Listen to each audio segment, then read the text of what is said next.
Hello, this is Professor James Strickler, and this is a course in American government. This lesson is from Unit 11 about public policy. It's Lesson 15 about terrorism. In this lesson, you'll learn about terrorism, about rogue states, about the Bush Doctrine, and about the Obama Doctrine. Foreign policy for the United States of America was dramatically changed by the terrorist attacks on 9/11. In those attacks, terrorists brought down the World Trade Centers and killed over 3,000 Americans. This shocked America and caused them to realize that there were other things to worry about in the world besides just countries that might be threatening us. So after 9/11, questions of American national security and foreign policy began to focus on terrorism and rogue states. Well, what do these two things mean? Terrorism refers to using violence against civilians, people that aren't going to be, who shouldn't actually be fighting, who you're not actually at war with, to create fear and terror among them, to get them then to petition the politicians of their country to do what you want. Now, a way to think about this is you've got some group out there that wants to challenge the United States, for example, in some way, to get the United States to behave differently. Perhaps they want the United States to convert to their religion, or they want the United States to get out of their part of the world, or they want the United States to allow them to become their own country, whatever it may be. But they aren't big enough and tough enough to force the United States to do what they want. And so rather than attack the United States militarily and fight a military war and lose against the giant United States military, instead what they would do is they would attack the American people. They would create fear in the American people that they're going to be the next ones to die. And then they would send the message to the American people that this will end, we will stop threatening you in these ways, if you just convince your government to do what we want. That's what terrorists are trying to accomplish. And they do it through lots of different kinds of violent acts. Here's some illustrated on this slide. One is blowing up a bus full of innocent passengers. There's been times, for example, in Israel, where Palestinian terrorists blew up busloads of children going to school. That's how extreme they can be.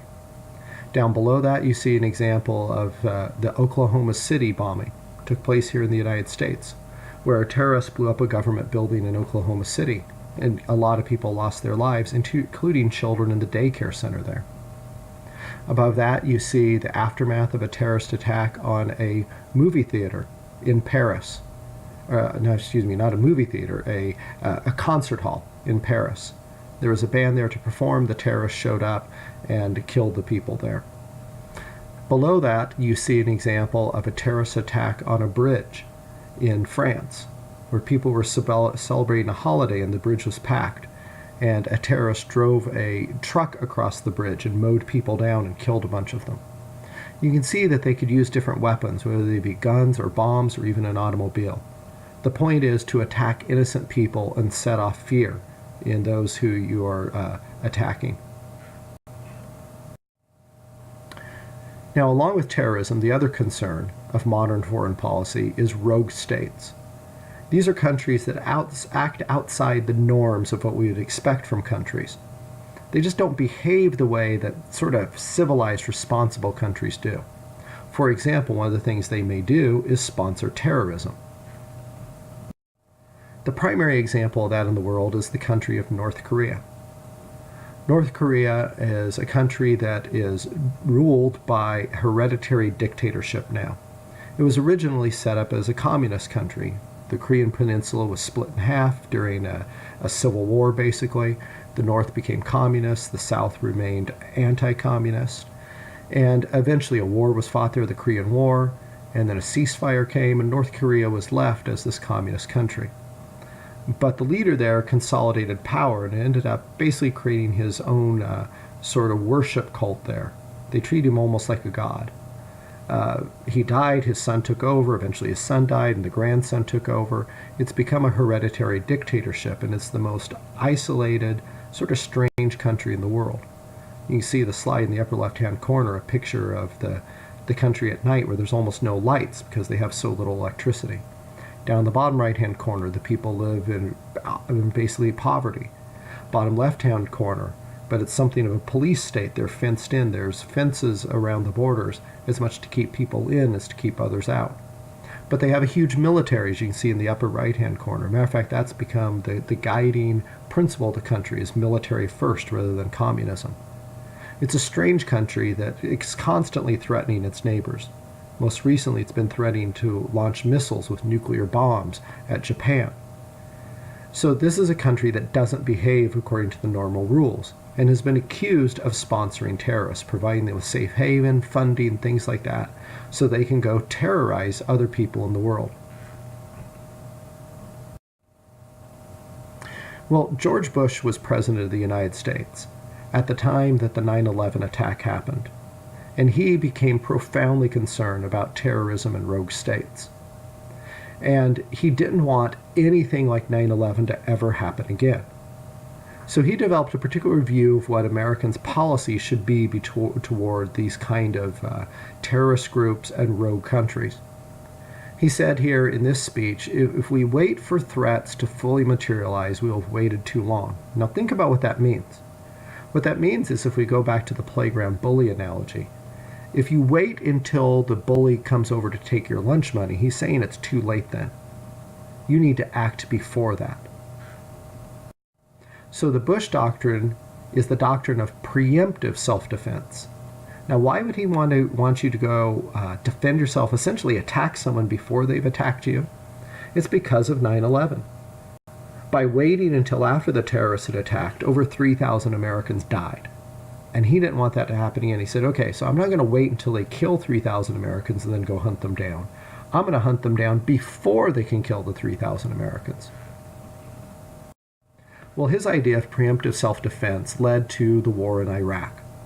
There was a man in power in Iraq, Saddam Hussein, who had done horrible things, such as using poison gases on his own people that he killed. And he continued to brag about his development of weapons of mass destruction. He liked to tell everybody that he was developing these things. This was his boasting, his way to get everyone to know how big and tough he was. Well, this worried the United States. They thought that he might use these weapons against Americans, or he might pass them to terrorists who would use them against Americans. So the United States invaded. And in that invasion, eventually took over the whole country. But in doing so, we created a lot of enemies around the world, distrust. As people looked at the United States invading Iraq, when Iraq had not actually yet attacked the United States. And they saw the United States as the bully, the problem. Now, in the end, Saddam Hussein was caught and eventually executed by his own people. But along the way, these weapons that he had constantly bragged about, that he would use against the United States if necessary, they were never found. And some people now believe that they never existed, that the United States invaded his country to get rid of weapons that simply didn't even exist. There was no real threat there. Now, the reason they believed they were a threat was because he liked to claim that there was a threat. And the United States basically took him at his word. There were other countries in the world that assisted the United States that also believed what he had said. Most intelligence services in the world believed he had weapons of mass destruction because he wanted to keep up the image that he had. But in the end, he didn't. And so now people look back at this and say, why on earth did the United States invade if he had no actual weapons to threaten the United States with? So this is an example where preemptive self-defense ended up making America look like the bully. We went and attacked a country that it appeared then afterwards wasn't actually a threat against the United States. Well, President Obama became president after George W. Bush, and he had a very different view. He said that the Bush Doctrine was way too simplistic, it didn't understand the world, that instead he wanted to work through common security, common prosperity. This is the idealist point of view.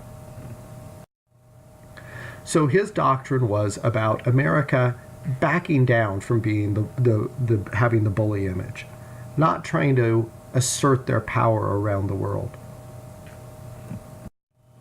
This then showed up in how he's behaved as President of the United States. Here's some examples. He went to Japan, to the city of Hiroshima, where the first atomic bomb went off, and apologized to the people there for the United States setting off the atomic bomb. His critics said, wait a minute, you're apologizing for us winning the war? But he saw it as a gesture to show the world that we don't want to be thought of as the bad, mean guys. We want you to realize that we're sorry for bad things we do, and we want to be nice and be your friends. This basic point of view led him to then not have the United States interfere in the Syrian civil war. There are people that are dying. In this case, the leader of their country actually, by some reports, used poison weapons against his own people also. But President Obama didn't want America to get involved in that, where again we could look like the bully. He wanted us to stay out and leave other people to work out things themselves. Now, in that vacuum, Russia stepped in to be the ones to deal with the Syria crisis instead of the United States. But we'll talk about that more perhaps later. Next photo you can see is him going to Cuba, opening up relations with a country that the United States had isolated and boycotted for over half a century since it had become communist. The lower left, you see a pallet with a bunch of money on it. This photo was shown on Iranian TV as they bragged about that Obama sent a couple of pallets of money, $400 million, to Iran. This was $400 million that had been frozen during the Iranian Revolution, when they had taken over the U.S. embassy in Iran and kept a bunch of Americans hostage for years. Now, those hostages were never released, were eventually released, but the Iranian money in the United States had been frozen ever since. Well, Obama decided to give it back to them. Now, he happened to do this at a time which they then released some American hostages, and some people thought that he was buying the hostages. He denied this.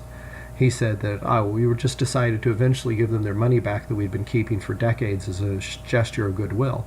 Even if that's true, that shows his basic attitude, and that is, we viewed them as the bad guy, we were keeping this money as a penalty, I'm not going to do that, I'm going to give it back to them to show that I'm nice, that I want to work with them, and in that way try to get peaceful relations.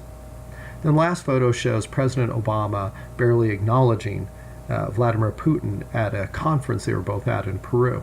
The reason is that relations have chilled between the United States and Russia. Russia invaded Crimea, peninsula of the Ukraine, that Russia had possessed at one time when it was part of the Soviet Union.